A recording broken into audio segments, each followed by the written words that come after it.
One is their headcount.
Good evening. Good evening. Just taking a quick head count here to see if we have quorum.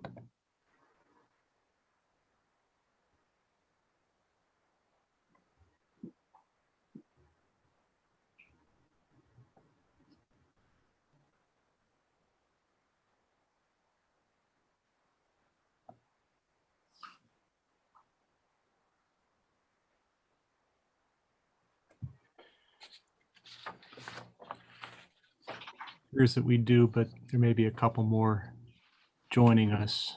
Let's wait just another minute or two.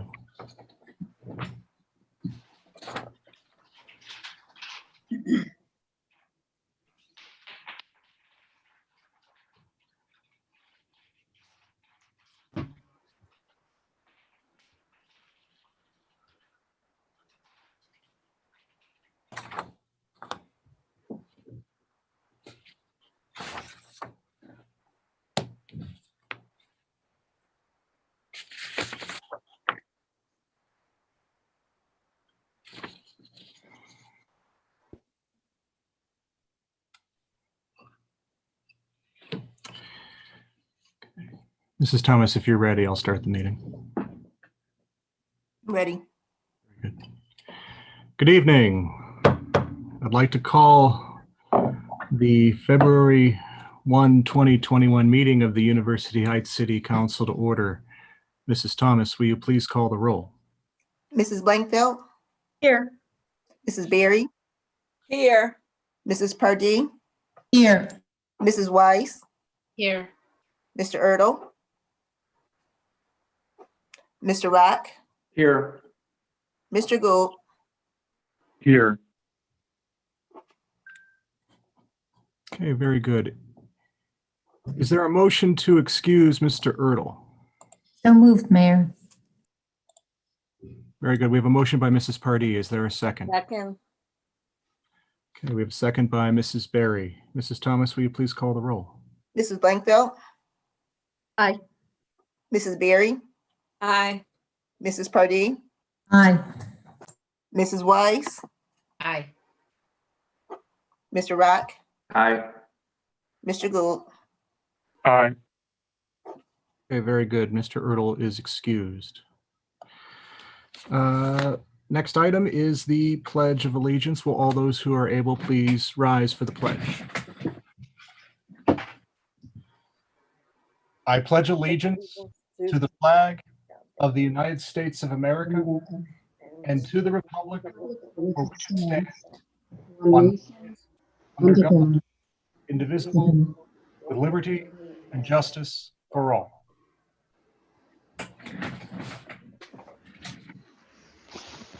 Next item is the approval of minutes. We have a set of minutes from January 19, 2021. There was an amended set that went out late today. I hope everybody received it.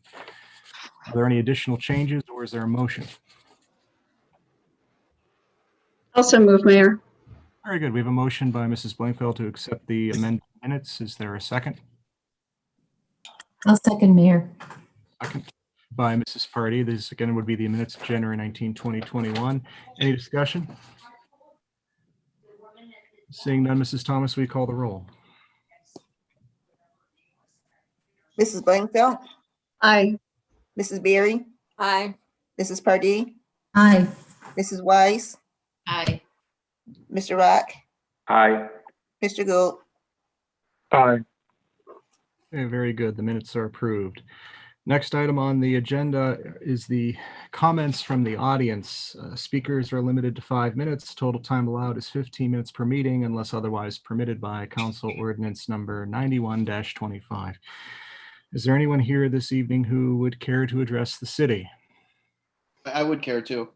Very good. Then what I will do is before I recognize you, when you start, if you would simply state your name and address for the record, and then you'll have up to 5 minutes to speak.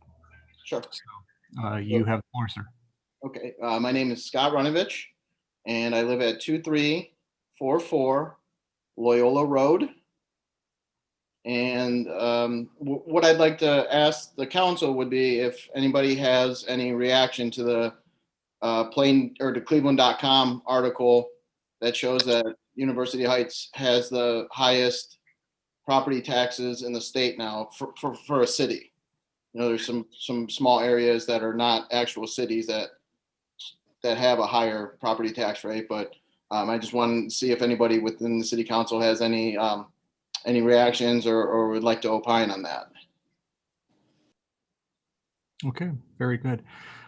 This section isn't usually a Q&A. However, if there are already council members who would care to address Mr. Runovich, Mhm. now would be a fine time.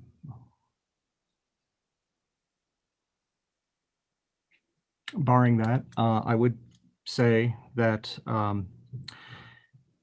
you know, we're number one in a lot of things. This isn't necessarily one that we want to be number one at. I can tell you that that while our property taxes are quite high, that the city itself only collects $10.25 of every $100 in property tax collected, and that the city has not raised the property tax itself in many, many years. It is other taxing authorities that use the property tax that make up the bulk of the remaining nearly $90 out of every 100 that are assessed here in University Heights. That said, I don't want to short you your 5 minutes if there's anything else you'd care to add. So if this isn't the appropriate venue to talk about this, where would you suggest? Well, it's not an inappropriate venue, but there are numerous government entities that use the property tax, including the county and the school district and the library system, as well as the city. I mean, I'm not going to say that we see nothing from the property tax. We see $10.25 of every $100 collected, but that's roughly 10%. So that is it's a considerable amount of money. I'd like to think that the city of University Heights provides value for the taxes we do collect, but that is, of course, a matter of opinion amongst us all. Additionally, Mr. Runovich, I hear what you're saying, but you also have to consider that unlike a lot of our neighbors, we have very, very, very limited revenue streams. So unlike, say, Beechwood, where I used to live, they have Science Park, they have Enterprise, they have the dealerships, they have the restaurants, they have the hotels, they have Beechwood Place Mall, they have all of Science Park and Eaton Corporation and University Hospitals and Cleveland Clinic. So there's income taxes that come into their coffers, so we're only 1.82 square miles. So we have very, very limited streams of any kind of income. So I like to think that we're good stewards of what we do have and make the best use of it. I mean, I love living here and we moved here from Beechwood. So, but if that gives you any kind of perspective, I hope that's helpful. It is, and I agree that we don't have the the industrial bases that like my brother-in-law lives in Solon, and I understand. There you go. That was another good example. Mm-hmm. So Yeah. I understand that. It's it's a lot of money that we're paying, and then then we just had another levy pass, and the library, and the triennial reappraisal is I'm gonna end up paying more taxes because I had some work done in the house, so it's just it's adding up quite quickly. So I'm not looking to challenge anybody or anything. I'm just kind of trying to understand.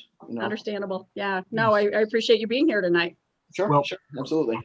Before you go, there are two things we should probably add. I mean, Mrs. Blankfeld brings up an excellent point with regard to, our industrial base and our commercial base compared to some of our neighbors. Another thing is our property values are not necessarily the same as in Beechwoods. Your tax rate may be lower, but the amount you actually pay may be quite similar. I would note also that in Beechwood, they collect nearly 3 times the amount of taxes per capita when it comes to how much they have to spend on their residents because of the various streams of income they have. Finally, you mentioned that you made some improvements to your home. Depending on what you did and how you can coordinate that with our building department, we did as a city 2 years ago got state approval to declare the entire city, nearly the entire city, but certainly all residential lots as a citywide community reinvestment area. So if you have improvements you've made that affect and improve the value of your home, you may qualify for a tax abatement for the difference in value. That's something you may want to contact Mr. Zach, our interim manager of building, housing, and community development, or our chief building official, Nino Monaco, about if there may be some relief that may be obtained there. I filed the paperwork with the previous building commissioner for a 50% abatement. So I haven't seen what the reappraisal is quite yet. Oh, very good. Glad to hear. Thank you for bringing that to my attention, though. Excellent. All right.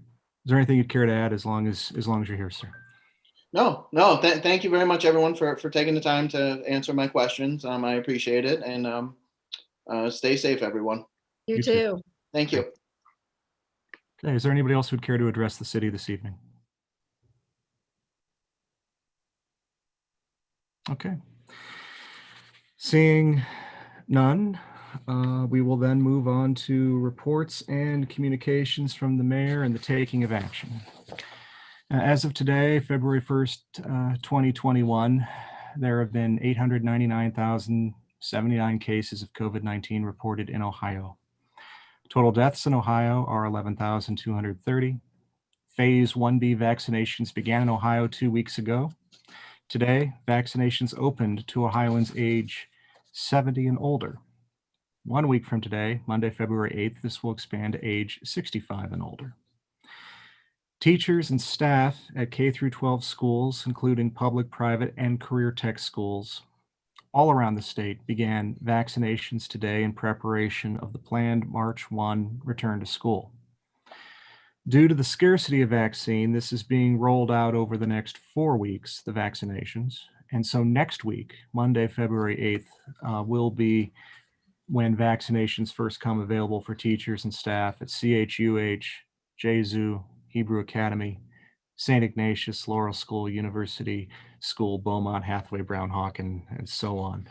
Eligible recipients may learn more about their locations and times of vaccination sites from their school administrators.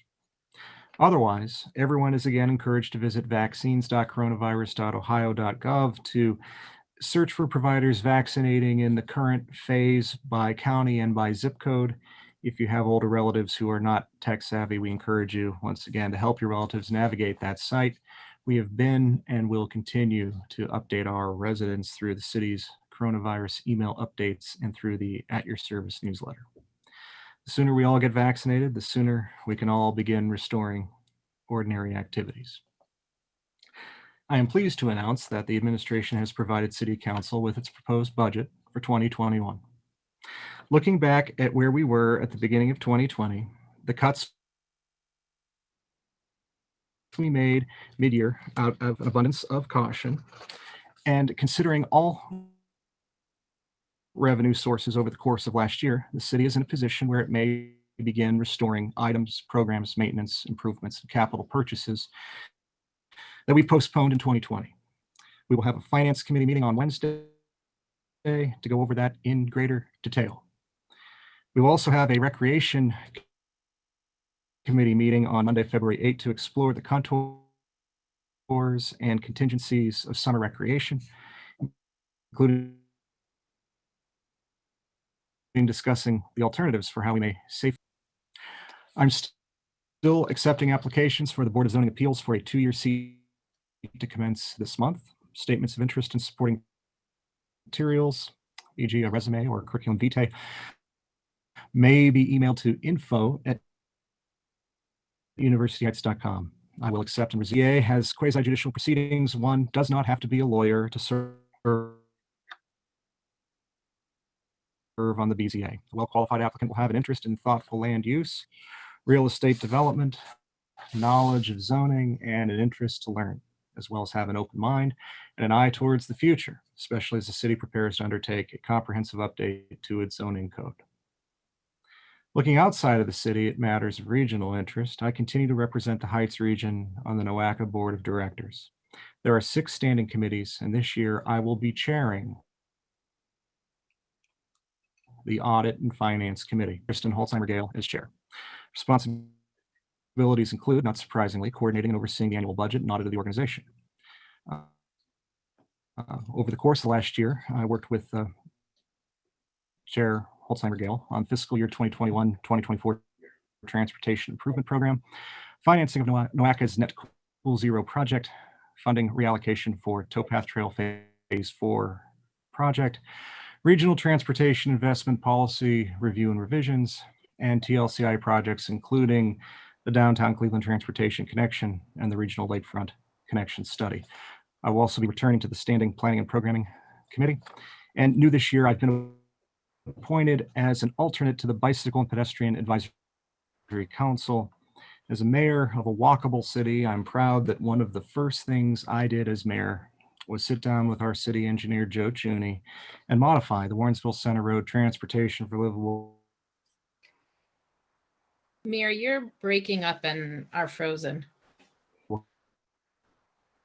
Communities Initiative project to include the city's first ever dedicated crossing. Okay. Let me see. All right. Well, I seem to be connected. Can you hear me better now? Right now we can hear you, yeah.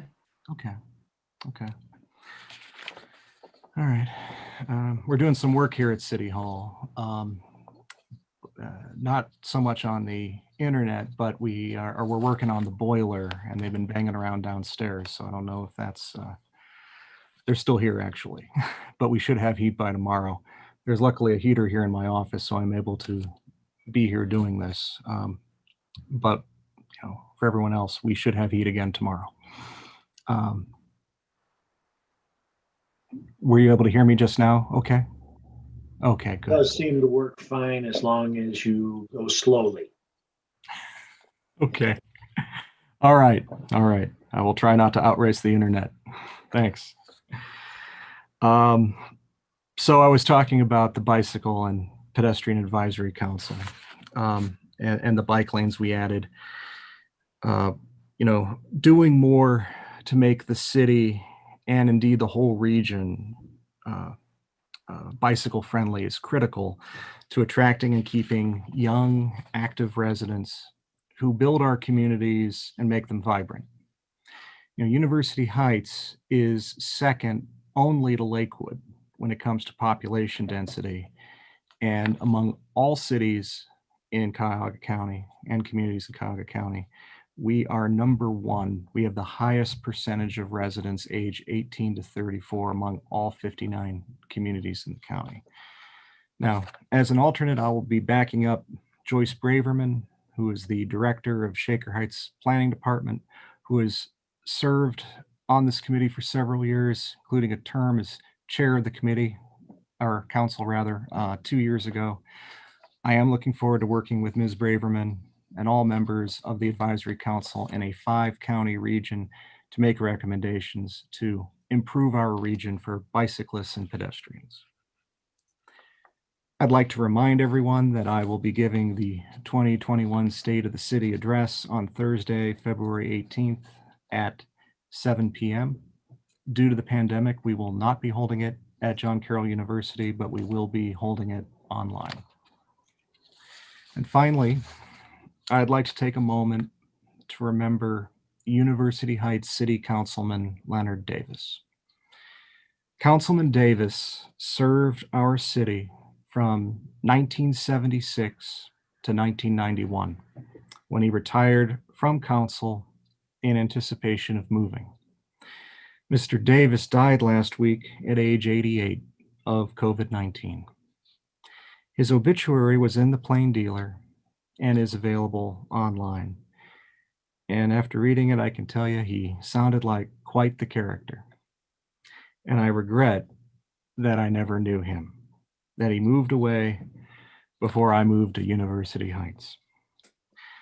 Mrs. Thomas and I pulled some records, including the resolution passed by council, signed by all council members, as well as Mayor Rothschild, chronicling his accomplishments, including the smoke detector program, his years of service as council's representative to the Planning Commission, and as chair of the Recreation Committee, pool improvements, and so on. But reading over that resolution, there is one achievement that is conspicuously absent, and it is one that endures to this very day. And though I never knew Len, a man described as a raconteur and a prankster in his obituary, I can only believe that he would be delighted to know that those of us who work in City Hall think of him every day. We can't help it.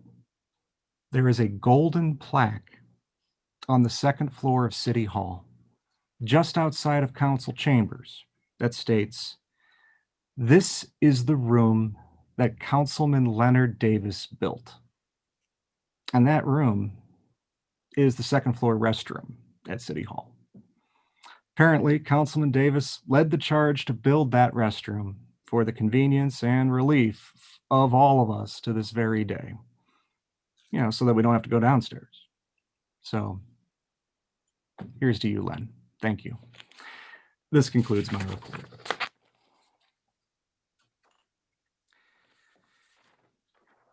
First item on the agenda is a presentation by Mr. Ted Troxel and the city's Technology Advisory Commission regarding the needs analysis and development of an IT strategic plan for the city. Mr. Troxel, you have the floor. Thank you. Thank you. Let me take over really quick. That way I can go ahead and present for everybody. Kelly, would you do that, please? believe is everybody able to see my screen? Yes. Okay. So what I'm presenting today is the presentation. This was attached in the attachments for the meeting, but this is also what was presented on the 12th of last month to the Tech Advisory Committee. So just to bring everybody up to speed, the whole point of the committee starting in 2020 and what were the goals for the RFP and RFQ that we sent out, and then discussing the bidders, and then of course presenting our recommendation. In general, the university IT needs deals with two heads. It's a secure IT infrastructure and reliable and qualified IT support. So not just making sure that you're secure now, but making sure that you're secure in the future as well. As the tech committee, we are a group of individuals that have years and decades of experience working in many different aspects of technology.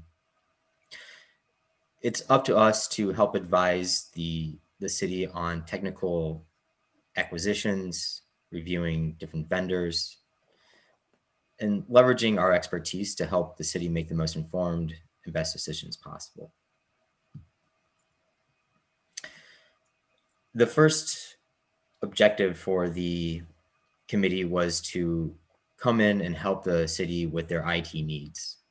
Previously, the city had been using various IT vendors in sort of a ad hoc or as-you-go method, simply addressing problems when they were arising, whether or not they were capable of doing them or not. Now, this led into a drastic amount of issues, which luckily the city was able to eventually acquire a new vendor, Starfish, to come in and help repair the issues that were at hand. But regardless of that, the city still needed to understand what was the most important aspects that needed to be addressed, was the plan of attack to address those, and then forward-looking, how do we maintain a good set of proper procedures? So the first thing of understanding what to do is identifying your needs and taking an audit. So for the needs assessment, what the tech committee wanted to do was we wanted to establish quite a breadth of, a survey of what is the current infrastructure or the IT infrastructure. What are the gaps? How do we close those gaps? And how do we prevent those gaps from ever showing up again? So what this includes is assessing the feasibility of alternative approaches, identifying a good strategy, what technologies need to be implemented, understanding operation and security procedures. That way the city is at all times the most secure that it possibly can be. Understanding backup systems, providing cost estimates, improvement recommendations, and system requirements. We were also asking for an implementation schedule and a definition of the implementation process to come out of this. So really understanding what are the needs of the city and how do we accomplish those. From a technical aspect, we wanted to address a whole bunch of things, really everything, right? From the Windows domain, which is the centralization of all the software, the network architecture, where are the weak points, where are the strong points, what information might be of risk, understanding system securities and emergency preparedness, understanding how do we mitigate risk, and how do we understand a resilient system, and what makes up that. Of course, we also want to understand what do we currently have, so doing an inventory of both hardware and software is also very important to us as well. When we sent out the RFQ, the request for qualifications, to provide the city with this needs assessment, we asked the vendors to provide obviously a brief description of them. That way we have a full understanding of who we're working with, where their area of expertise is, a detailed listing of their experiences. We also ask for a minimum of 5 letters of recommendations within the last 18 months, and all the relevant information that could help us better understand, are they a good vendor or are they not a good vendor?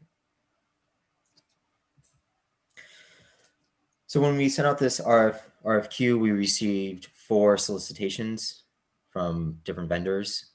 What you see on your screen right now is a breakdown of what we were asking for on that farthest left column. And then the next 4 right columns, Starfish, Avero, Ria Associates, and Plant Moraine, those were the 4 vendors that bid on the RFQ. What I did was I reviewed the 4 assessments or the 4 proposals, and I addressed, or I provided what I believe that they were able to address in the proposals. Now, if you remember just a second ago, I was talking about Starfish being our current vendor. One thing that's important is that we don't let that influence any decisions when we review this process. One thing that I found and the rest of the committee found was with Starfish, there was a lack of detail in their proposal.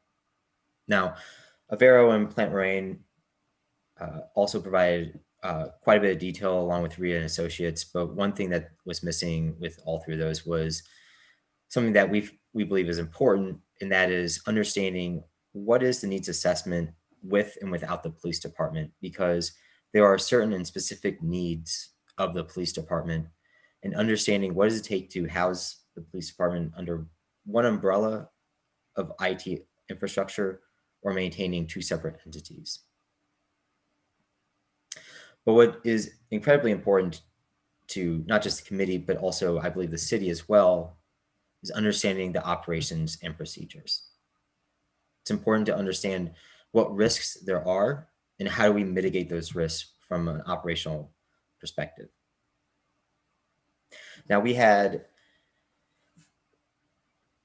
quite a variation in the estimation.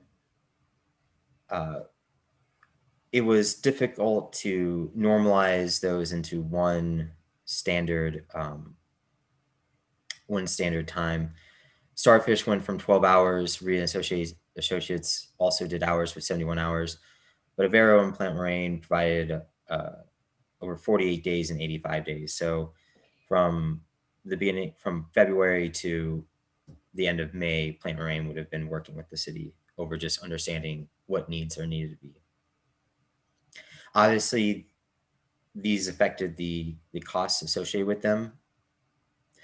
And while cost is important, it's much more cost effective to do it right the first time.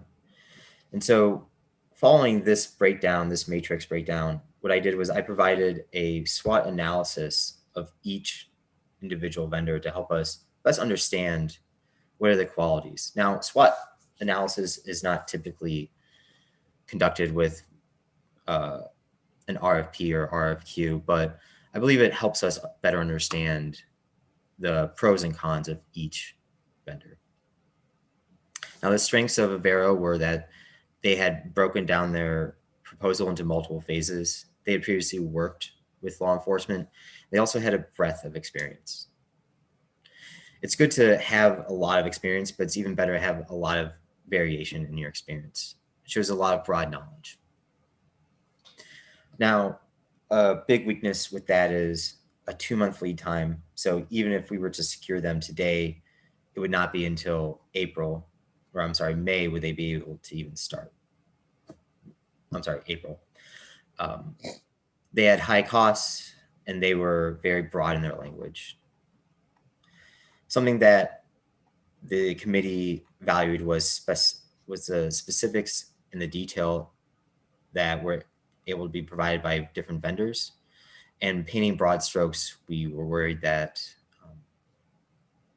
they may not fully understand the scope of what's necessary or may not account for that in their their proposal.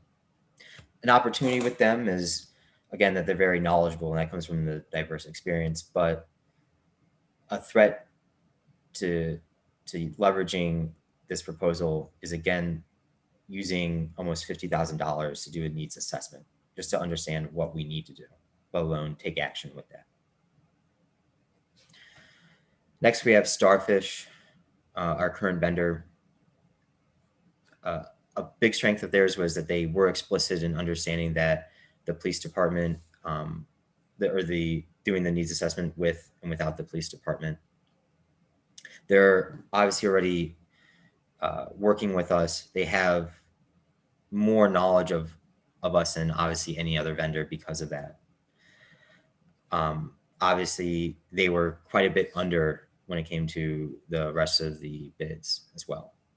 But arguably the biggest weakness was their lack of detail. Again, we wanted specifics, and we wanted to understand what are we going to receive when it comes to the services that we're entering into. Again, a good opportunity is that a potential faster time to implement. They don't have to do a survey of the current architecture because they already know it, but that does not necessarily give them a better qualification. And again, because they weren't specific, it's very difficult to understand if they fully understood that. Next, we had Rita and Associates.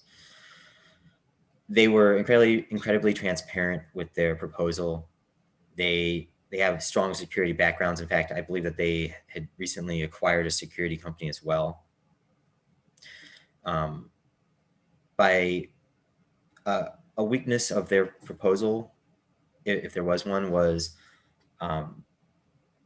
they are an accounting firm, but again, having acquired an IT security company, it's very likely that that has no impact in their ability to perform their services.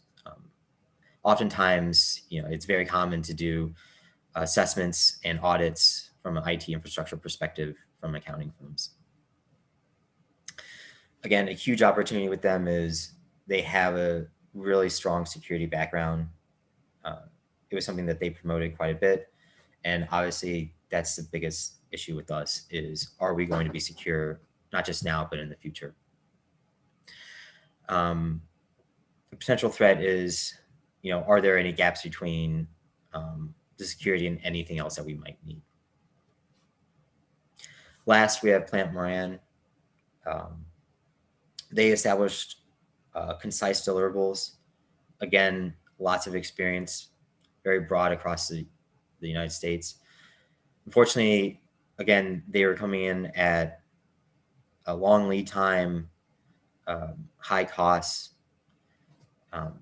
Although they are accounting firms, same with Rita and Associates, it's very unlikely that they're not capable of doing this, but it is not necessarily like the thing that they promote as much.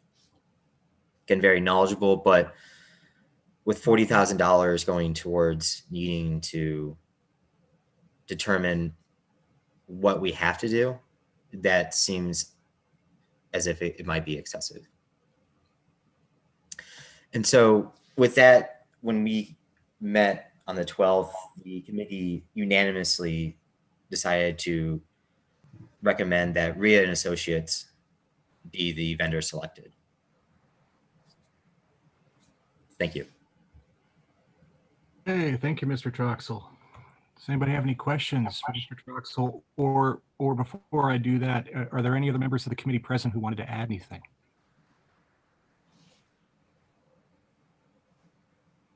Okay, well, I'd like to thank you, Mr. Troxel, for being here and walking us all through that very deliberately. It's most appreciated. Are there any questions for Mr. Troxel at this time?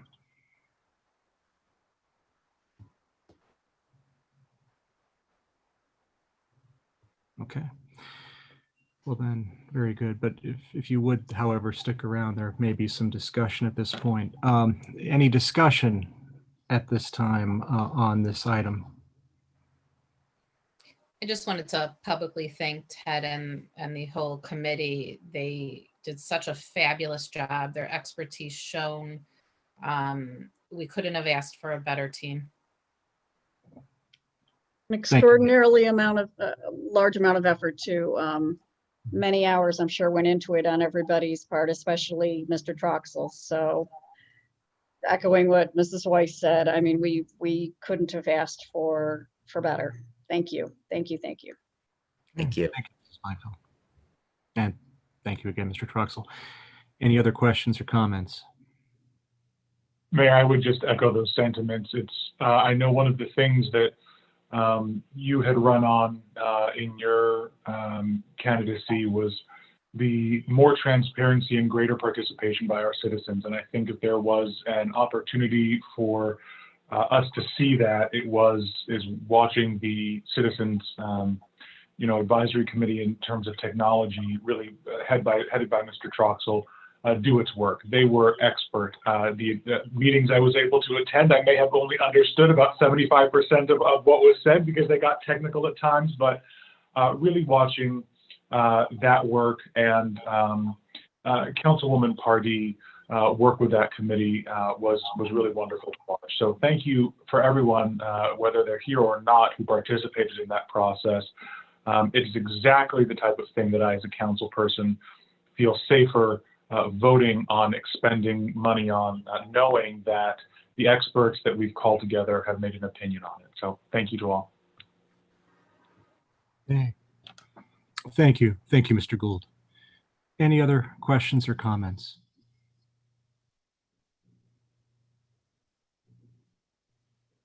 Mrs. Pardee, is there anything you'd like to say? Well, Mayor, I was going to make my comments when we introduced the actual recommendation, but I do want to also thank Mr. Troxel and the committee. Mr. Troxel has put in a huge amount of time. The actual first meeting we had of the Technology Advisory Commission was on March 23rd, 2020.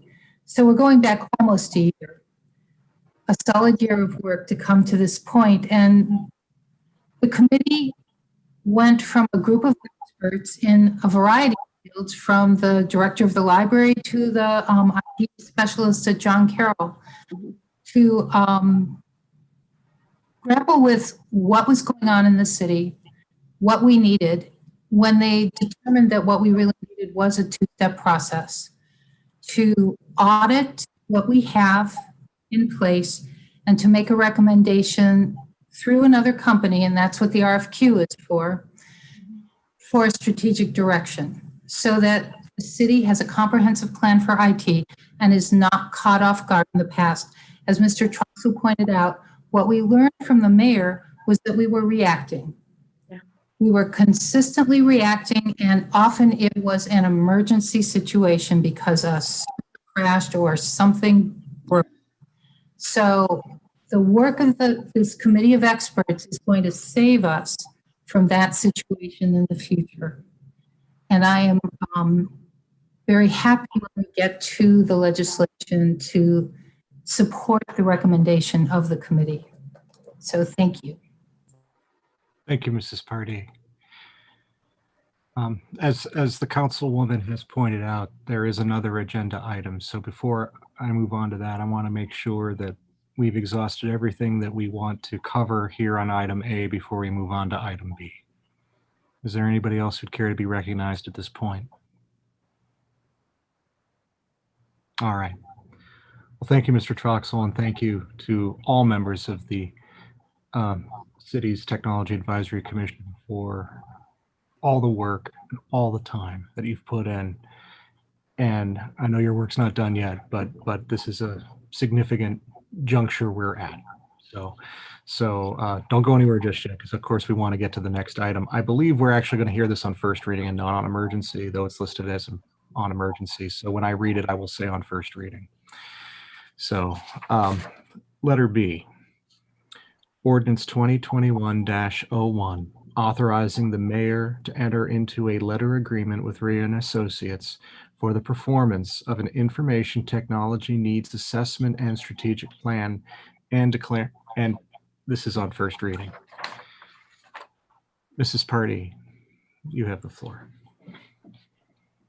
Well, Mayor, as was previously stated, thank you. The committee has done this work, made a recommendation after considering 4 providers who put in proposals in response to the RFQ. It will be part of reviewing the work, and we will be working with the law director on a contract that the mayor will sign.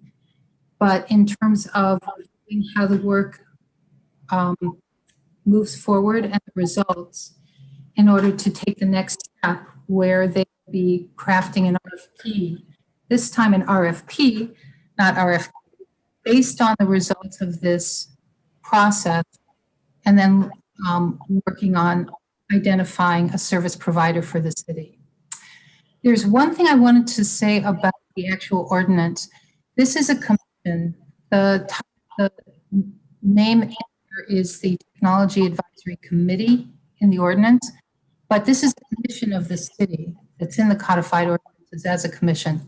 So before we see that 2 weeks on the agenda for second reading, we should probably change the title or the name of the commission. Yes, that would be in order, and we should make a point of doing that, whether that's Mrs. Thomas or Mr. McConville, or make sure that we get this amended, or barring that we amend it on the floor next time, and then before it would be signed, it would be corrected. I would like to thank my colleagues for attending the commission meetings, because almost all of the colleagues on council, not everyone at one time or another, attended one of these meetings. So everyone is involved, and I would just heartily suggest accepting the recommendation when it comes time to vote. Thank you. Okay, thank you, Mrs. Purdy. Mr. McConville, I also want to call on you since I know you crafted the ordinance. Anything you'd care to add? Just a couple things, Mayor. First, I'll go ahead and make those changes in the whereas clauses and in the references to the commission. Secondly, at the risk of sounding pedantic, I do want to point out that we are still on emergency with respect to this ordinance, and I'm drawing the distinction again between a waiver of the reading rule on the one hand versus an emergency on the other. We're not waiving the reading rule here, so we'll have our 2 readings, but we will be on emergency so that when the ordinance is adopted, it will go into effect immediately. Mm-hmm. And then lastly, I'm in receipt of some email correspondence that includes 3 or 4 comments from commission members with respect to the contract itself. I will be contacting Ray and Associates this week and conducting negotiations with them on the points raised in those emails. And so the final contract that we may be considering might be slightly different based on those negotiations. Okay.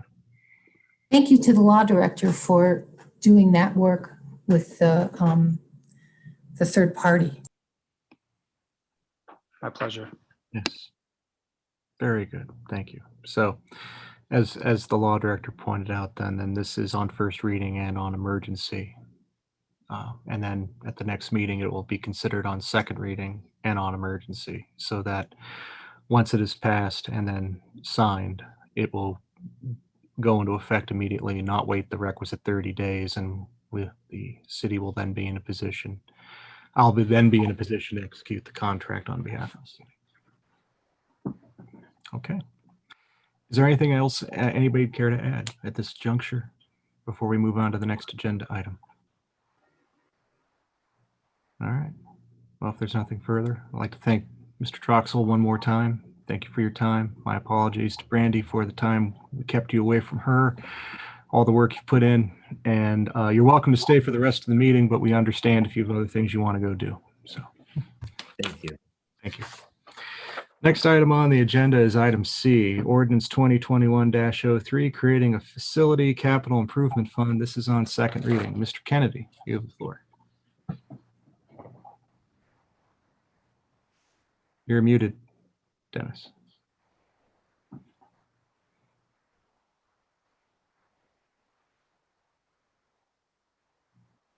And now you're frozen, Dennis.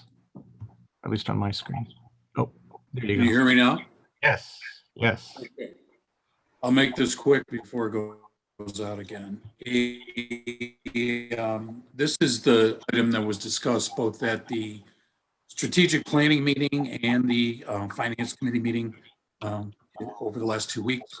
This will establish a fund that's going to be reserved for providing resources for expenses related to studies, reviews, architect, engineering, and actual construction for improvements and new facilities for city buildings. Anything that goes into the fund in terms of resources on the transfer will have to be approved by council. And likewise, any expenses that come out of the fund will also have to be approved by council. Very good. Thank you, Mr. Kennedy. Are there any questions for Mr. Kennedy? Is there any discussion on the proposed ordinance? Is there a, Mayor? Yes. I yes. just want to thank the Vice Mayor and Mr. Kennedy for pulling this together and any part that you had to play in this, because again, this is one of those things that goes along the lines of the rainy day fund we've talked about over the years in council, wanting to do for the betterment of the city and not been able to do before. So I'm very grateful that we're able to set this up. Yes, yes, me too. And yes, I can confirm it is the collective effort of the three of us to begin, laying this groundwork for, what must be done. The City Hall building here is will be reaching its centennial in 1920 or in 2025, and hopefully by then, we will know what we're doing with regard to all of our municipal facilities. So, thank you, Mrs. Pardee. And on behalf of Mrs. Weiss and Mr. Kennedy. Any further discussion? And if not, is there a motion to adopt? I move. Thank you, I'll Mrs. second, Mayor. Motion to adopt by Mrs. Berry, second by Mrs. Blankfeld. Any discussion on the motion? Seeing none, Mrs. Thomas, please call the roll. Mrs. Blankfeld, Aye. Mrs. Berry, Aye. Mrs. Pardee, Aye. Mrs. Weiss, Aye. Mr. Rock, Aye. Mr. Gould, Aye. Very good, motion carries. Next is item D, ordinance 2021-05, authorizing the transfer of funds from the BCI Fees Fund 214 to the General Fund 100 in the amount of $2,000 and declaring an emergency. This is on emergency. Mr. Kennedy. Thank you, Mayor. This is an advance back from the BCI fund to the general fund at the end of 2019. We executed an advance from the general fund to the BCI fund because of the timing differences between revenues and expenses. There is sufficient funds available now to pay that advance back to the general fund. There's still one remaining advance back that hopefully we will be in a position to execute later this year. But I'm asking council to approve this so we can move that money back into the general fund. Okay, very good. Thank you, Mr. Kennedy. Are there any questions for Mr. Kennedy? And if not, is there a motion to adopt or discuss? Also move, Mayor. Very good. Motion by Mrs. Blankfeld to adopt. Is this on emergency? Yes. Yes, but I'm asking Mrs. Blankfeld since she's moving. Yes, yes, to adopt on emergency. Thank you, Mrs. Blankfeld. So a Thank you, motion Mayor. to adopt on emergency by Mrs. Blankfeld. Is there a second? Second. Second by Mrs. Berry. Any discussion?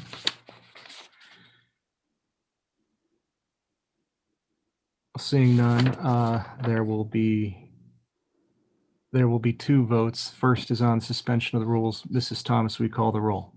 Mrs. Blankfeld, Aye. Mrs. Berry, Aye. Mrs. Pardee, Aye. Mrs. Weiss, Aye. Mr. Rock, Aye. Mr. Gould, Aye. And then on the main motion. Mrs. Blankfeld, Aye. Mrs. Berry, Aye. Mrs. Pardee, Aye. Mrs. Wise, Aye. Mr. Rock, Aye. Mr. Gould, Aye. Okay, very good. Motion carries. Ordinance is adopted. Next is item E, ordinance 2021-06, amending ordinance 2020-63, authorizing temporary appropriations for current and other expenditures of the city of University Heights, Ohio for the period commencing January 1, 2021 and ending March 31st, 2021, and declaring an emergency. This is on emergency. Mr. Kennedy, you have the floor again, sir. Thank you. At the time that I put together the temporary appropriations back in December, it was still a sufficient amount in the capital fund to pay the installment that's due every February for the new fire truck. That payment is a little bit south of $159,000. So this ordinance will boost the appropriation from that original temporary level to an amount that's sufficient for me to issue a check later this week. So if this gets approved under emergency, I'll file it as an amendment with the county, and then we can pay the bill for the lease payment for the truck. Okay, very good. Thank you, Mr. Kennedy. Any questions for Mr. Kennedy? Any discussion? If not, is there a motion to adopt on emergency? So moved, Mayor, on emergency. Very good. We motion to adopt an emergency by Mrs. Pardee. Is there a second? I'll second, Mayor. Second by Mrs. Blankfeld. Any discussion on the motion? Seeing none, Mrs. Thomas, will you call the roll first on the suspension of the rules? Mrs. Blankfeld, Aye. Mrs. Berry, Aye. Mrs. Pardee, Aye. Mrs. Wise, Aye. Mr. Rock, Aye. Mr. Gould, Aye. And then on the main motion. Mrs. Blankfeld, Aye. Mrs. Berry, Aye. Mrs. Pardee, Aye. Mrs. Wise, Aye. Mr. Rock, Aye. Mr. Gould, Aye. Okay, very good. Motion carries. Ordinance is passed. Next is item F, Resolution 2021-07, celebrating Black History Month 2021. We do have in the packet a resolution prepared to be jointly proclaimed and then resolved by City Council. I'm happy to read it out loud into the record if that would be the desire of the committee. Otherwise, I leave it to you. I'm happy to read it, or we can. I would say for the benefit of those who might be at the meeting and hadn't had a chance to view the packet, it would be nice to read it. Absolutely. Thank you, Mrs. Blankfeld. I will proceed with reading the resolution. So 2021-07, a resolution honoring Black History Month 2021. Whereas University Heights is better because of the diversity of our population. And whereas 95 years ago, historian Carter G. Woodson launched Negro History Week, the forerunner to Black History Month. And whereas for a people brought to America in chains more than 400 years ago, freed from slavery just 15 decades in the past, and allowed to vote with the modern civil rights era, African American accomplishments are astonishing and noteworthy. And whereas 3 months ago, the United States elected Kamala Harris, the nation's first Black and female vice president. And whereas, as Dr. Martin Luther King once stated, human progress is neither automatic nor inevitable. Every step toward the goal of justice requires sacrifice, suffering, and struggle. The timeless exertions and passionate concern of dedicated individuals. And whereas the Association for the Study of African American Life and History has set the 2021 national theme for the observance of Black History Month to be the Black family, representation, identity, and diversity.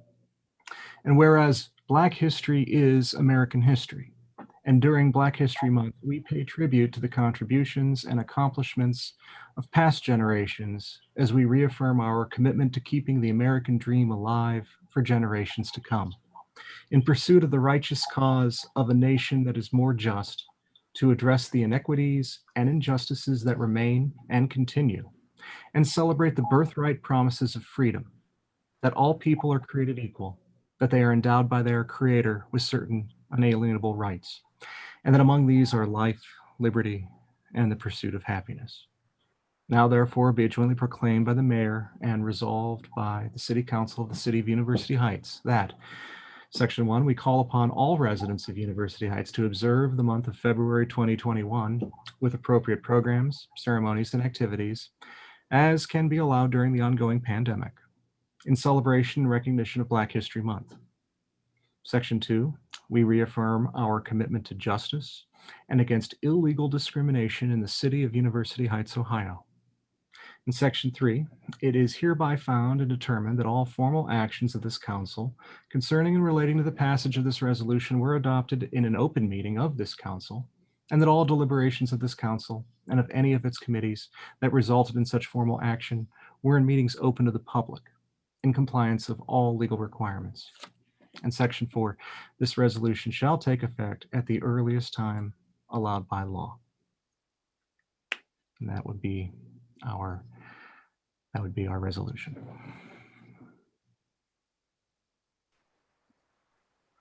So moved.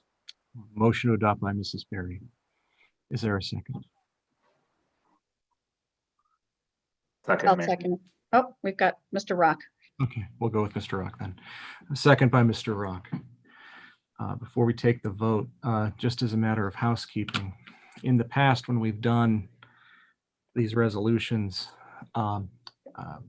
jointly, we've had all members of council sign together with the mayor. For the record, the way this one is set up at this time, it doesn't have the council blanks. It could be added if we want to circulate this amongst us. It can be a little, it's not like we're all here together and can pass it around the table as we normally would, but it might be worth the extra effort on this one if we do make the arrangements to have everyone sign, if that is fine with everyone. Otherwise, I'm happy to sign it and we can get it out and publicize it in the community. I leave it to you. We have a month. I know the last time we had a resolution, we had all just made an arrangement to come to City Hall at some point. I'm fine doing it either way, but I'm happy to come to City Hall and sign it. Okay. Whatever my colleagues. Agreed. We don't live very far. Exactly. All right, we'll find a way to do it then. We'll make a point of putting everybody's signature line on this document and give everybody an opportunity to sign it. That sounds great. All right. That said, if there's no further discussion, Mrs. Thomas, we call the roll. Mrs. Blankfeld, Aye. Mrs. Berry, Aye. Mrs. Pardee, Aye. Mrs. Weiss, Aye. Mr. Rock, Aye. Mr. Gould, Aye. Okay, very good. Motion carries. Next item is item G, motion authorizing 2021 subscription payments to Lexipol LLC for Fire Department, $8,414, and Police Department, $14,615.20 for a total payment amount not to exceed $23,029.20. Mr. Kennedy, were you going to speak on this? Or were we going to Mr. McConnell? I can just give you the summary from my perspective, Mayor. The two invoices together exceeded the $15,000 spending limit. And I spoke with Mr. McConville, and we both agreed that since it went over that $15,000 mayoral spending ceiling, that we thought it'd be prudent to have council approve the invoices since it was going to the same vendor. Very good, very good. I'd like to afford an opportunity to Chief Rogers and then Chief Perko to speak on this. Chief Rogers, you have the floor, sir. Thank you, Mayor. Council, regarding this this item and also referencing a memo that was sent out earlier today that identified about 2 pages worth of benefits of the subscription services consistent with the itemized invoices. I'll briefly just indicate again, we've had this subscription service in place since 2018 when it was authorized by council at that time. It provides policies that are consistent with recognized best practices and reflective of state laws and federal laws and case laws. And it utilizes a team of legal professionals to do this, to monitor these policies and what's going on across the country in real time, to give us automated updates. It also has a daily training bulletin feature associated with the policy manual. It also provides a procedure manual that gives us more guidance and specifics of how we do things in the field. It also provides accreditation standards built into the policy manual that will ensure that we're reflective of how collaborative and any type of other federal mandates or recommendations for police policies. And then the second part of, or the second invoice of the police invoices is related to the Police One Academy online training solution that really provides a comprehensive platform for officers to take on various types of trainings. And it's a very in-depth solution for the agency in various ways. And that kind of identifies the benefits, generally speaking, of the subscription for the manual and for the Police One Academy training. And at this time would be my recommendation and respectful request that council authorizes the payment for these 2 Lexical subscriptions. Okay, very good. Thank you, Chief Rogers. Chief Perko, you have the floor. Thank you, Mayor. Council, I would echo everything that Chief Rogers has stated, adding just a couple of extra points. Another benefit of the Lexipol platform is that it's available 24/7, as it is an internet-based product. They do have an app as well. So while employees are out in the field, they can reference that in the computer software and the apparatus or the vehicles that they're working out of. You'll notice on the fire invoice, we do not have the Fire Rescue One Academy, and that is because that is provided by our medical control. But I can attest that it has been a benefit to our employees as a training platform. We've been using that for a number of years. Lastly, we took a comprehensive review of our policies in 2018 when we started to discuss this through committee, and we recognized that there was not a thorough comprehensive review of the fire department policies for a number of years. That had a number of policies disjointed and outdated and not applicable to our operations anymore. So due to everything Chief Rogers mentioned with the legal review team, accreditation, and everything being vetted through federal and state standards, we're ensured now to stay up to date continuously as updates are released. So it's been an excellent program, and respectfully requesting that you approve the payment so we can proceed further with this. Thank you. Very good. Thank you, Chief Perko. Does anybody have any questions for Chief Rogers or Chief Perko? No questions. I just think it continues to be an extraordinary resource for our safety forces. So I'm glad that they initiated this a few years back and continue to be able to take advantage of its services. Very good. Thank you, Mrs. Blankville. Any other discussion?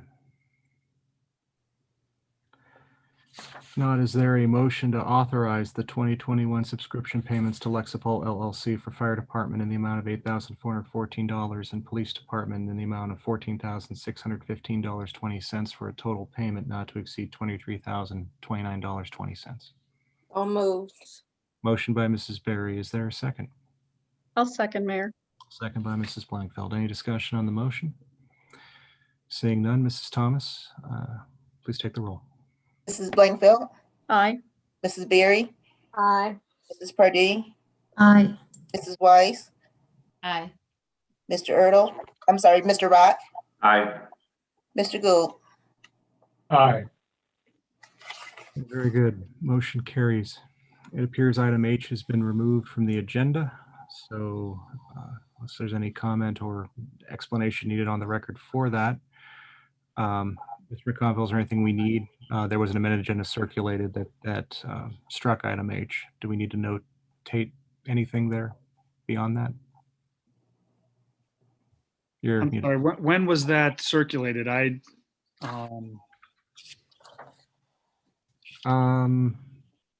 Kelly, when did you send that out? It was fairly late in the Was it day. like four or Today? 5 years or something? Yeah.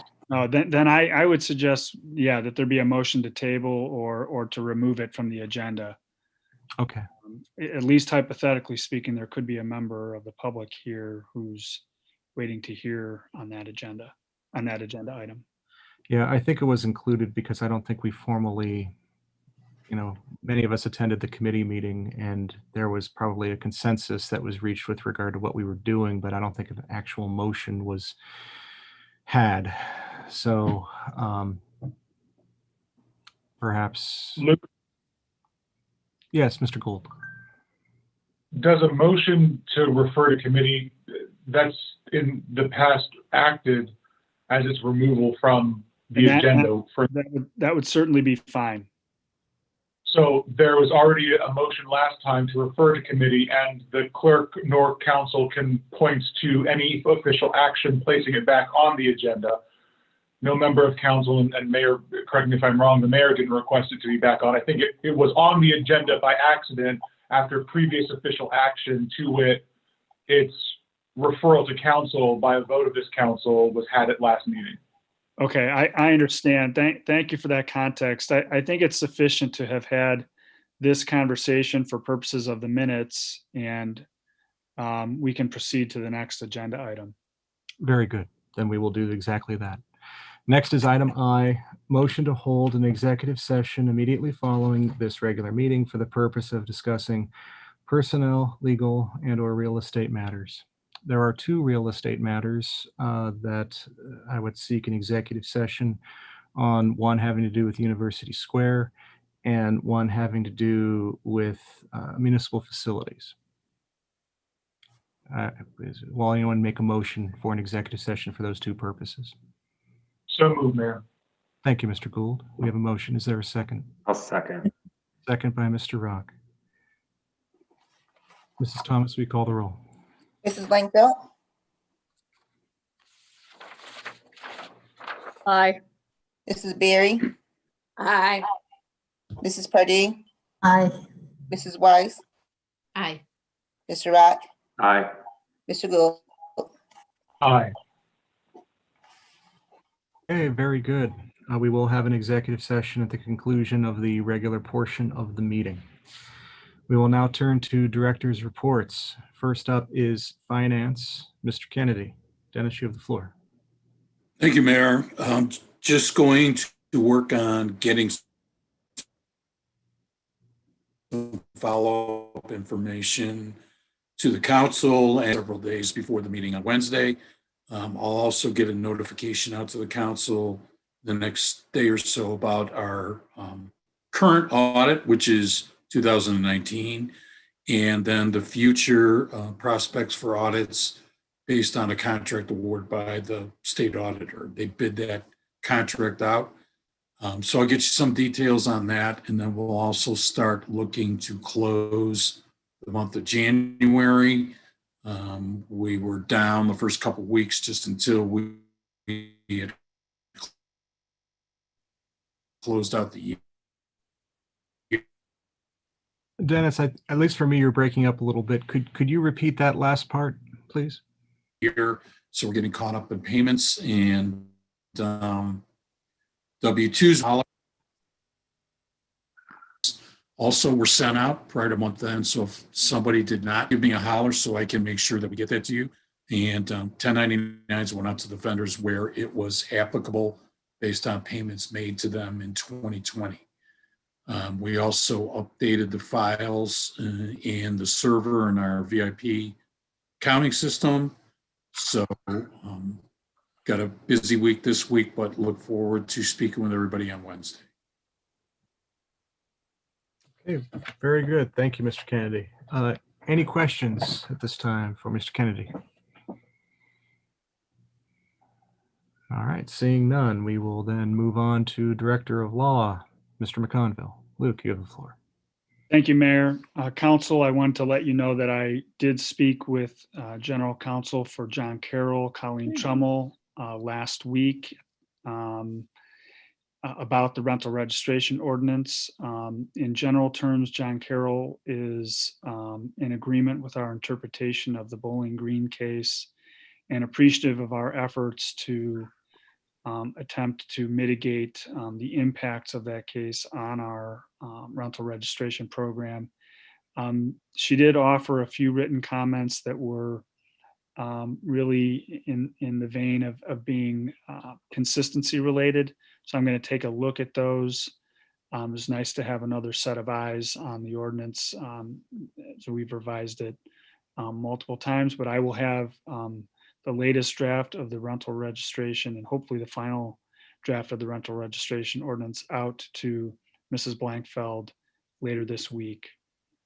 In addition, I wanted to let you know that the city had been sued in small claims court by a resident in connection with an incident that occurred last fall where Parks Tree Service, our tree trimming vendor, had allegedly run over a portion of that resident's sidewalk and depressing it.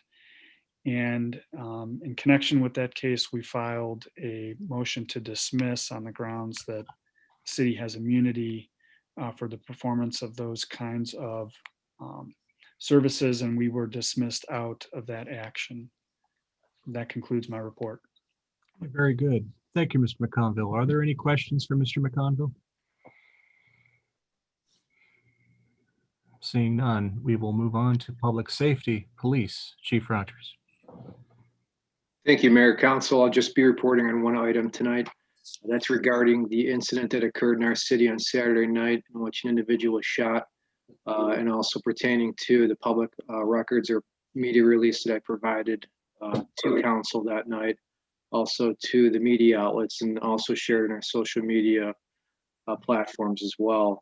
At this time, there is no further updates. I can assure you that our officers are working around the clock on this case, and when there is more updates or information available, I will provide those to you directly. That completes my report. Very good. Thank you, Chief. Any questions for Chief Rogers? Seeing none, we will move to Public Safety, Fire, Chief Perko. Thank you, Mayor. Council, 3 items to report tonight. Fire departments continue to work with the County Board of Health on the vaccination process. Still continuing with Phase 1A, as well as the second round of Phase 1A, as well as Phase 1B. Our firefighter paramedics have been working approximately a dozen previous points of distribution, as well as about a dozen upcoming ones. These in the area have been held at the numerous fire departments, the Cuyahoga County Fairgrounds, and a couple of Ohio E-Check facilities. Been going very well, giving an opportunity for our members to collaborate with the Board of Health, and looking forward to continuing this to help people get assistance with the vaccine process. We will also continue to post on our social media any updates from the Board of Health. We put one up this evening so that people can sign up to find out if they're eligible and when they're going to be eligible. That kind of echoes the items that the mayor mentioned in his report pertaining to the vaccines. Second item is just to let you know, we are looking at some more grant opportunities for 2021 to apply for. So it'll be likely next meeting to bring those to your attention for your approval. And then the last item is we have completed our annual report for 2020. I will send that out to you individually tomorrow, and then it'll be posted on the city's webpage as well. That's it for this evening.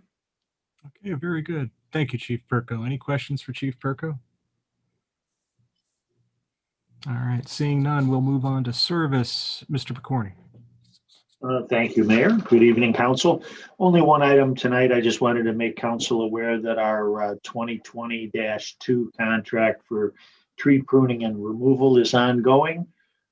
So far, they have completed Fenwood Road, a section of Bushnell from Warrensville Center to Renford. They've done the South Belvoir median trees, and we will be moving on to a section of Saybrook from Traymore to Silsby, and then Walter Stinson Community Park.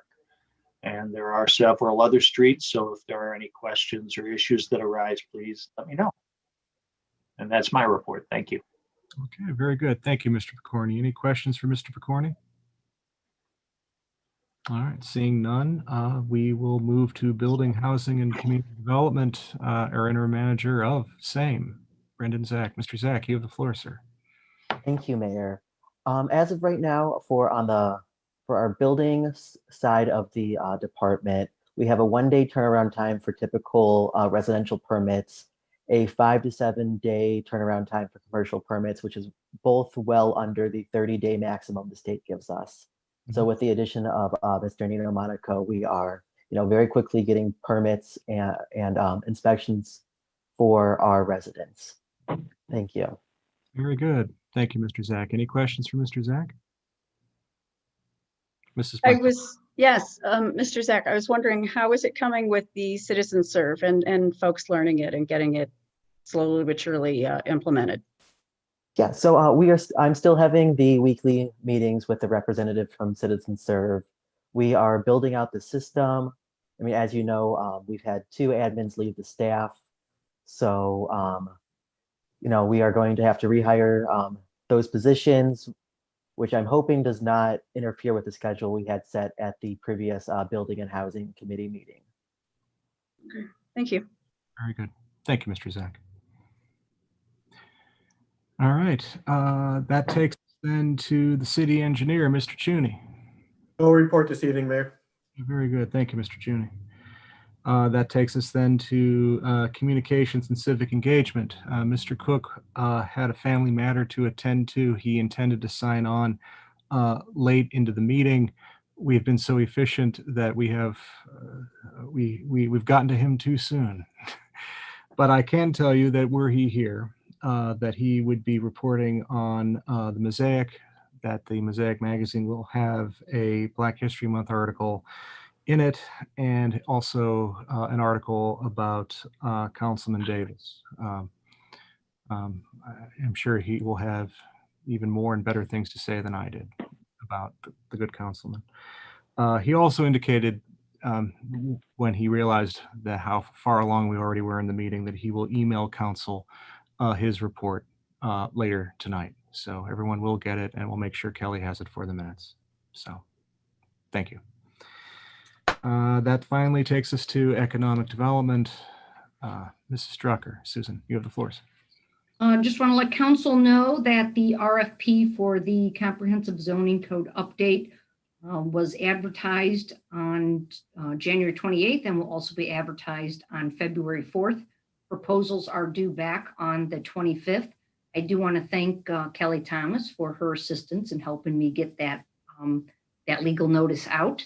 So Councilman Rock, I do think the Economic Development Committee will need to have a meeting, because as part of the RFP, if you're in that schedule, there needs to be an interview panel to review the RFPs. And then also as part of the schedule, there were dates that were given in the RFP where interviews would be taking place. So we probably should reserve a couple nights just in case, in anticipation of proposals being submitted. Right. I was going to report on that in my committee report, but yes, you were absolutely correct. And so we have to form our committee members. So that'll be in the next meeting. So Kelly, I'll be polling, and you can put that in my report. I'll be polling the members for a meeting. I'll get you some dates. Very good. Thank you. Thank you, Mr. Ruck. Thank you, Mrs. Drucker. Any questions for Mrs. Drucker? All right, then we will now turn to reports from standing committees of council, starting with building and housing. Chair Barbara Blankfeld, Mrs. Blankfeld. Thank you, Mayor. I was waiting to hear from Mr. McConville about his conversation with Ms. Trammell at John Carroll. So once I receive that and distribute it to the committee, I'm going to ask Kelly now if sometime after the 15th of this month, if she could do a doodle poll for Building and Housing Committee, and we'll set a date and explore this further, the latest version of that ordinance. Thank you. Okay, thank you, Mrs. Blankfeld. Community Outreach, Chair Susan Pardee, Mrs. Pardee. Thank you, Mayor. Once the contract goes out to Ray and Associates, we'll work with the Tech Advisory Commission to determine dates and benchmarks for when they're going to review progress. When they'll talk about the next steps, so we'll keep that ongoing. For the neighbor-to-neighbor mediation, I will reach out to you to touch base to see whether we need another meeting or if you are interested in just considering hiring the Cleveland Mediation Center to do this work for us. Then we would work with Mrs. Weiss and the Finance Committee on budgeting. So we'll determine that, or we can have another talk about it further also. So I can go either way, but we'll talk about it. Would it be a matter of simply getting a quote? We have a quote. We do. Okay. That's the thing. We have a quote, and most of us on the committee said this quote is so good, it's a no-brainer. Okay. All right. Well, We then, need to have a meeting. well, you know, why don't we make sure it gets brought up at the Finance Committee meeting, that we find a place to put that in the budget. Very good. Thank you. All right. Very good. All right. Thank you, Mrs. Purdy. Next then is Economic Development. Chair John Rock, Mr. Rock. And just to reiterate that report that I gave during economic development, just make sure it's in the record that we'll be polling for a meeting. Okay. Very good. Thank you, Mr. Rock. Next is Finance. Michelle Weiss, Mrs. Weiss. Yeah, thank you, Mayor. We have a Finance Committee meeting to discuss the budget on Wednesday. It is going to be a working meeting. There is a lot to do with the budget, so this will be either one, if we can come to some kind of conclusion and recommendation, or we will have another one, but it will be a working meeting. And then the second meeting that we have is a Strategic Planning Committee meeting, which is a subcommittee of the Finance Committee. We are, with the outstanding work of Mrs. Drucker and Mr. Kennedy, we will be finalizing all of the internal issues within the city, including the organizational chart for the city, an organizational chart per department, compensation ranges for directors, and job descriptions. And we will be discussing the plans for the next meeting, which will revolve around capital asset planning. We plan on having monthly meetings, so within the year, we will be ready to do facilities. I mean, I shouldn't say within the year. Within the year, we will hopefully be done with the strategy and be moving forward with all of our plans. Okay, very good. Thank you, Mrs. Weiss. May I just ask, what time does the meeting start on Wednesday? 7 or 6:30? 7. Thank And you. that's Wednesday, the 10th, right? Yeah, the strategies meeting is Wednesday the 10th. Well, there's 2 Wednesday meetings. There's the Finance meeting this Wednesday, Correct. Yeah. and then next Wednesday, the strategy meeting. Okay. I was speaking of this Wednesday's meeting. That's all. I was speaking of next week. Both meetings Both are at at 7. 7, right? Yeah. Okay, very good. All right, thank you. Is there anything further on this one? Okay. All right, Recreation, Chair Phil Erdl. Mr. Erdl's not here this evening. I don't know if there's anybody from the Recreation Committee who would care to make a report, although I did mention earlier that the Recreation Committee will meet on Monday, this coming Monday at 7 p.m., which would make that Monday the 8th. 8th. Yes, thank you. Very good. All right, which then takes us to safety. Chair, Mrs. Berry, Sandra Berry, you have the floor. Yeah, I will be trying to set up a meeting, but I'm aware of the 2 Wednesday meetings, so I'm thinking it's going to be more towards the end of the month. So we'll probably know by the next council meeting when it'll be. Okay, very good. Thank you, Mrs. Berry. And Service and Utilities, Justin Gould. Mr. Gould, you have the floor. Mayor, thank you so much. We had the opportunity to meet last week as a committee, hearing the desires and thoughts of members of council as well as the administration for what it wants to get out of the survey. We intend to ask and do some research on different resources that may be available in order to conduct the survey here at University Heights, and then return to committee. My hope is to hold a meeting next week to keep the ball rolling on this issue. So I'll hopefully have something to report in terms of who we may be able to use, the options available to us if council doesn't choose to go with the GT solution at our next meeting. Okay, thank you, Mr. Gould. Committee of the Whole, Vice Mayor Michelle Weiss.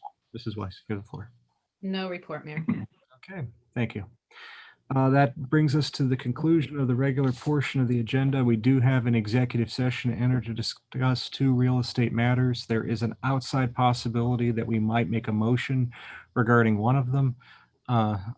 It's impossible to say at this juncture until we've had the discussion to know whether we will be making one. So if you want to stick around and see if such a motion is made, you're welcome to do that. I don't believe this executive session will take too long. Otherwise, this meeting will be up on YouTube, and it'll be viewable later. So at this juncture, we would go ahead and proceed to executive session. Kelly, if you could assign us to the rooms or turn over the controls to me so that I can assign folks either way.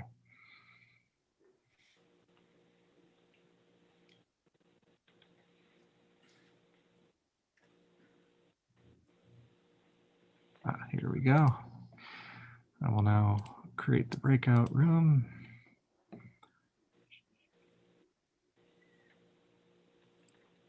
All right.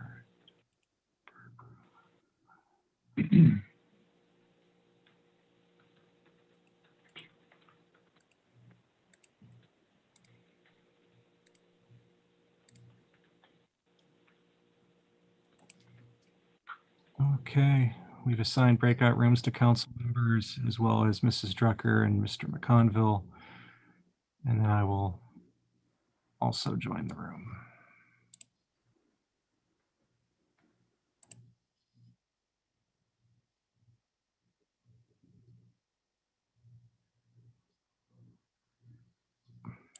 I need to find a way to join that room.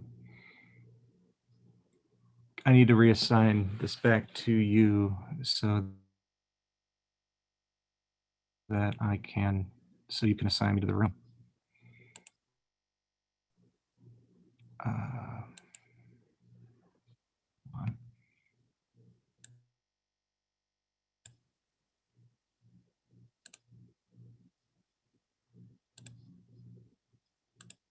Okay, I've made you the co-host. Can you assign me to a breakout room now?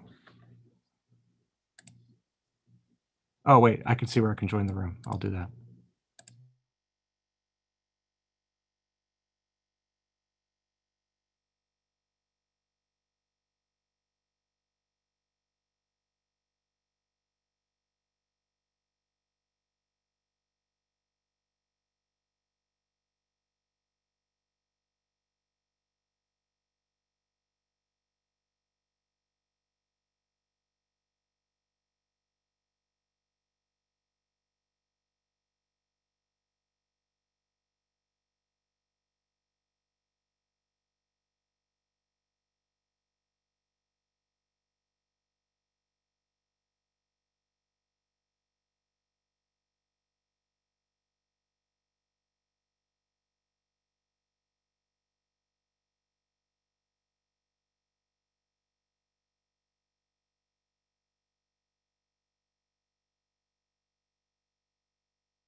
Okay, Kelly?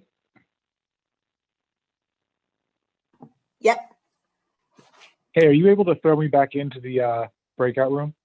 Ooh, no, let's see, maybe, let's see.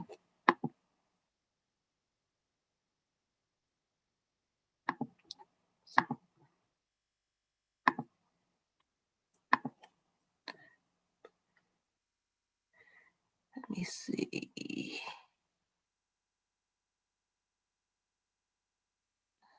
No, I don't think I can. Okay.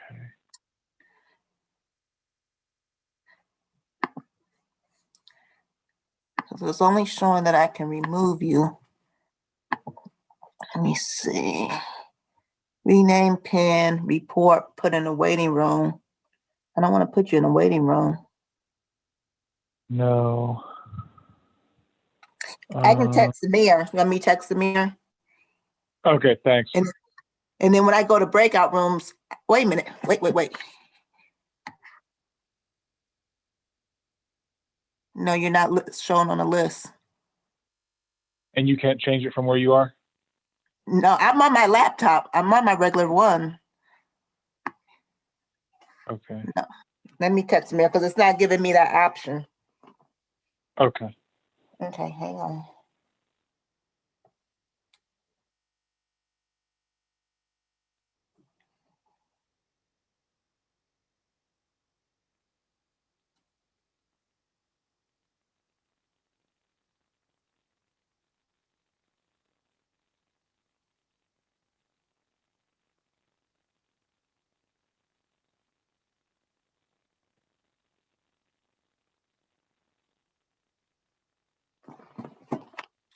Send him a text.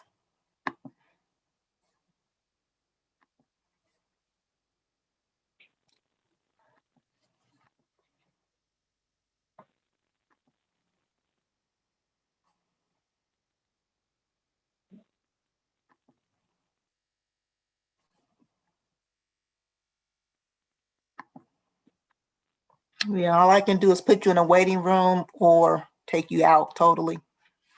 Okay. I'm sending text as we speak.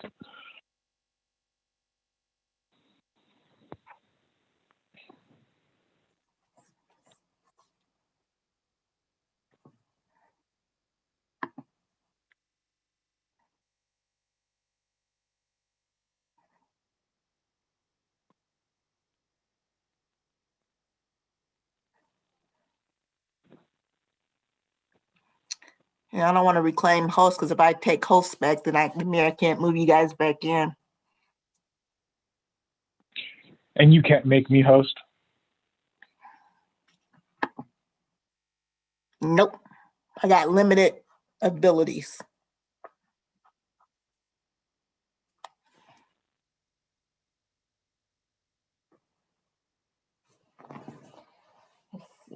Okay, I'm going back in.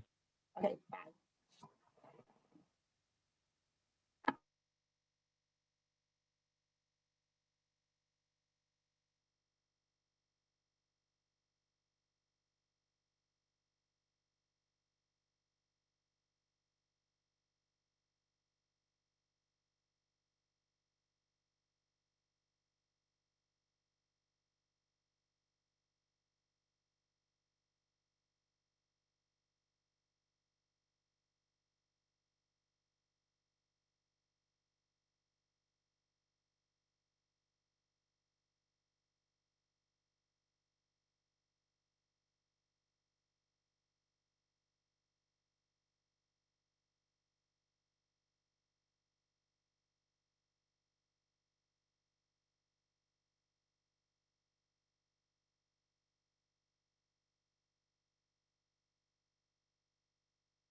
So Mayor, we'll need a motion to resume regular session first. Okay, very good. Is there a motion, or I think we may have, there's still people in the breakout room. Let me close the breakout room.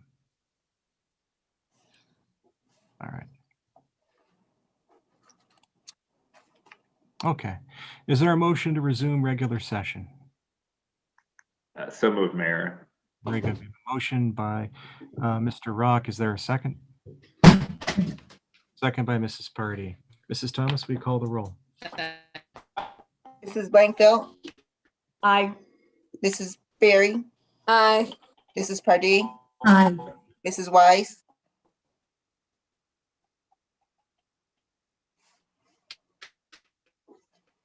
Mr. Rock, Aye. Mr. Gould. Aye. Okay, very good. We're back on the record. Somebody like to make a motion, or I can suggest a motion? We have to make a motion to add this to the agenda, correct? Correct. Okay. I'll make the motion to add this to the agenda. Mayor, Yes. Well, we need to identify what it is. yeah, let the minutes reflect that Ms. Pardee has made a motion to add the Spalding lease option to the agenda. Okay, very good. So moved. I'm sorry, I can't say so moved. What am I doing? So we have a motion by Mrs. Pardee to add the subject of the annex lease to the agenda. Is there a second? I'll second, Mayor. Okay, second by Mrs. Blankfeld. Any discussion? Mrs. Thomas, we call the roll. Mrs. Blankfeld, Aye. Mrs. Berry, Aye. Mrs. Pardee, Aye. Mrs. Weiss,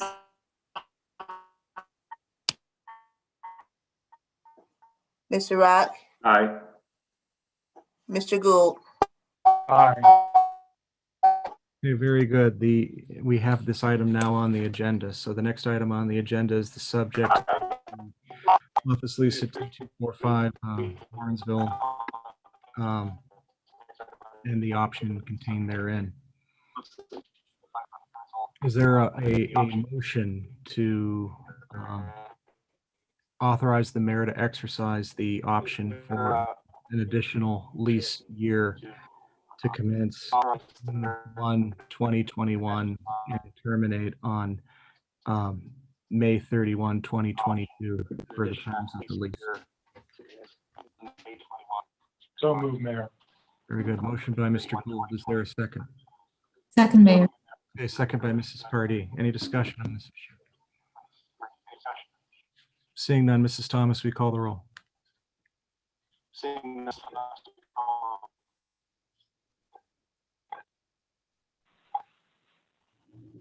Yes, Mrs. Thomas, we call the roll. Muted. Mrs. Blankfeld, Aye. I'm trying to get rid of that echo. I don't know where it's coming from. Berry, Aye. Mrs. Pardee, Aye. Mrs. Weiss, Michelle's picture's been frozen for a while. I think we may have lost Mrs. Weiss.